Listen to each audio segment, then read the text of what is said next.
Հայաստանի պատմություն 9-րդ դասարանի դասագրքում տեղ գտած տեղեկությունը համաձայն որի Արցախի հանրապետության նախագահը ստորագրել է Արցախը լուծարելու վերաբերյալ հրամանագիր չի համապատասխանում իրականությանը։ Այսինքն այդ տեղեկությունը ճիշտ չէ։ Ճիշտ չէ այնքանով, որքանով որ իրականությունը ներկայացված չէ լրիվությամբ։ Ես բազմիցս օրինակներ եմ բերել, երբ որ իրականության խեղաթյուրումը արտացոլվում է նաև իրականությունը ոչ լրիվությամբ ներկայացնելով։ Դուք ներկայացնում եք, տեսեք, պատմության դասագրքում, չգիտեմ, նկատել եք թե չեք նկատել, ինչպիսի նախադասության է հաջորդում այդ նախադասությունը։ Սկսվեց ռազմական ագրեսիա,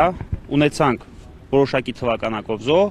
Արցախի նախագահը ստորագրեց Արցախը լուծարելու վերաբերյալ հրամանագիր եւ Արցախը հայաթափվեց։ Այնուհետև այդ նույն պատմության դասագրքի հեղինակը, որովհետև ինքն է նշված որպես կոնկրետ այդ տեքստի հեղինակ, հարցադրում է բարձրացնում աշակերտների առջև։ Ինչպես հայաթափվեց Արցախը։ Ըստ դասագրքի տրամաբանության, աշակերտը երեխան կարող է դրան տալ ընդամենը մեկ տրամաբանական պատասխան։ Արցախի հանրապետության նախագահի հրամանագրի հետևանքով։ Բայց կներեք ավարտեմ։ Այնուամենայնիվ ես չեմ կարծում, որ կարող եք գտնել գետ մեկ արցախցի, ով որ կասի ես Արցախից դուրս եմ եկել, քանի որ Արցախի նախագահը ստորագրել լուծարելու վերաբերյալ հրամանագիր։ Ասեմ ավելին, կոնկրետ ես, որպես արցախցի, այդ ամեն ինչի մասին ես հոկտեմբերի 1-ին եմ տեղափոխվել Հայաստանի Հանրապետություն նախագահի այդպիսի բովանդակությամբ հրամանագրի մասին տեղեկատվական շտաբում տեղ գտած հայտարարության մասին իրազեկվել եմ դուրս գալուց հետո։ Այսինքն արցախցիները Հայաստանի Հանրապետությունում հայտնվել են ադրբեջանական ագրեսիայի հետևանքով, սպանդի սպառնալիքի տակ, ոչ թե նախագահի լուծարման վերաբերյալ հրամանագրով։ Էլ չեմ խոսում այն մասին, որ այդ հրամանագիրը հատուկ նման մարդկանց համար, հատուկ չմեկնաբանեմ,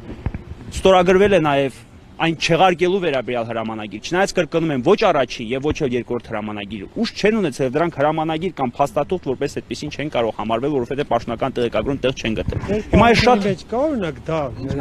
շատ լավ, հենց մեր պահանջի բովանդակությունը, որ ես հրապարակել եմ, մենք չենք ասում ընդհանրապես հերքեք, որ Արցախ հանրապետության նախագահը ստորագրել է նման հրամանագիր։ Մենք ասում ենք ընդհանրապես տեղեկություն ներկայացրեք ամբողջությամբ։ Նշեք սպանդի շարժառիթը, նշեք, որ նախագահը չունի նման լիազորություն, նշեք, որ այդ հրամանը եղել է հակասահմանադրական, նշեք վերջապես, որ այն չեղարկվել է, ինչ շարժառիթով է այն կայացել, որպեսզի ապագա սերունդը դրա վերաբերյալ ունենա տեղեկատվություն։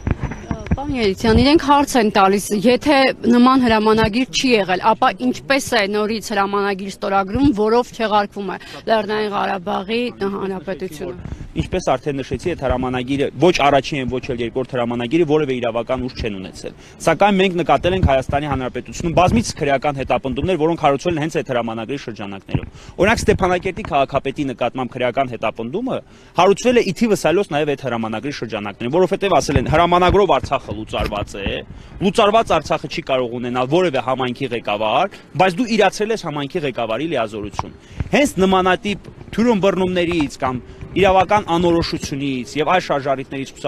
շարժառիթներով պայմանավորված կամ այլ հետևանքներից խուսափելու նպատակով կայացվել է այդպիսի հրամանագիր, շատ դուր եկավ 168.am-ի հարցը հնչեցված Նժդե Հովսեփյանին։ Պատրաստ եք արդյոք, եթե դուք նշում եք, Նժդե Հովսեփյանը օրինակ իր հարցազրույցներից մեկում նշել է, որ ես տեղեկացված չէի մասին, որ ստորագրվել է Արցախը լուծարելու վերաբերյալ հրամանագիրի չեղարկելու վերաբերյալ հրամանագիր։ Հիմա տեղեկացված ես։ Հիմա ի՞նչն է խնդիրը, որ դու այդ իրականությունը ներկայացնես մեր ապագա սերնդին, մեր աշակերտներին։ Ի՞նչն է խնդիրը, որ այդ նույն հրամանագիրը կամ կրթության նախարարությունը, մենք պատասխանող չենք, մենք հանրակրթության մասին օրենքով այդ դասագրքերի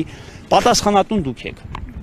Ինչա մենք ավելորդ բան ենք ուզում, մենք ասում ենք ներկայացրեք այն ինչ եղել է։ Մեր պահանջը կրկնում եմ, չի վերաբերում նրան, որ հերքեք այսպիսի բան չի եղել։ Մենք ասում ենք չի եղել։ Մենք ասում ենք ներկայացրեք այն ինչ իրականում եղել է։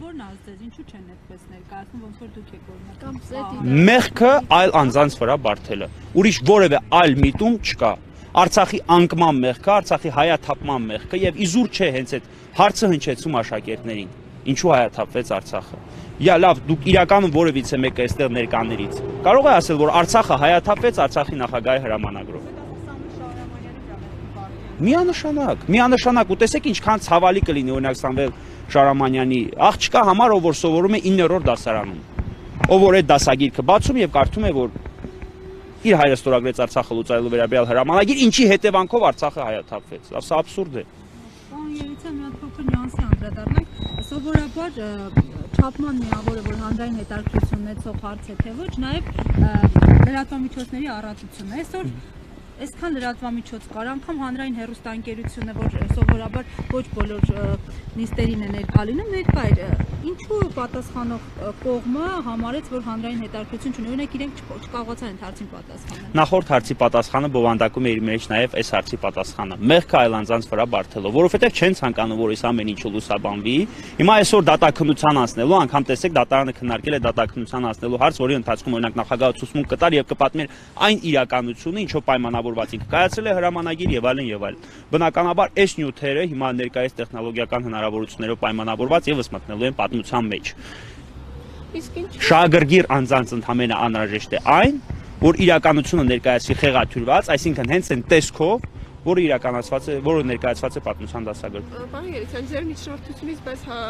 կարծես թե հասկացվեց, որ պարոն Շարամանյանի, այսպես ասած, հարցաքննությունը կամ ելույթը դատարանում շեք ողջ ունելու, որ հա հեռարձակվի ու հեռարձակվում։ Ոչ, տեսեք, այնտեղ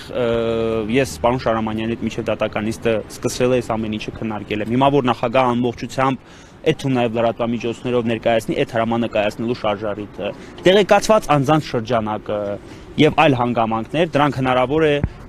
որոշակիորեն Հայաստանի Հանրապետության պետական շահերին վնաս պատճառան եւ գիտեք նախագահի պատասխանը է այս ամեն ինչի պատճառով։ Ասում եմ ես երկու հոգու պատճառով Հայաստանի Հանրապետության շահերը վտանգի տակ չեմ դնելու։ Այսինքն կա նաև ինֆորմացիա, կարծում եմ, որ սա բոլորիդ համար հասկանալի է եւ ընկալելի, որը որ հրապարակման ենթակա չէ, բայց բոլորը պատկերացնում եք ինչ ինֆորմացիայի մասին է խոսքը գնում։ Օրինակ ինչ շարժառիթներ են եղել, ինչ սպառնալիքներ են եղել եւ այլն եւ այլն։ Հիմա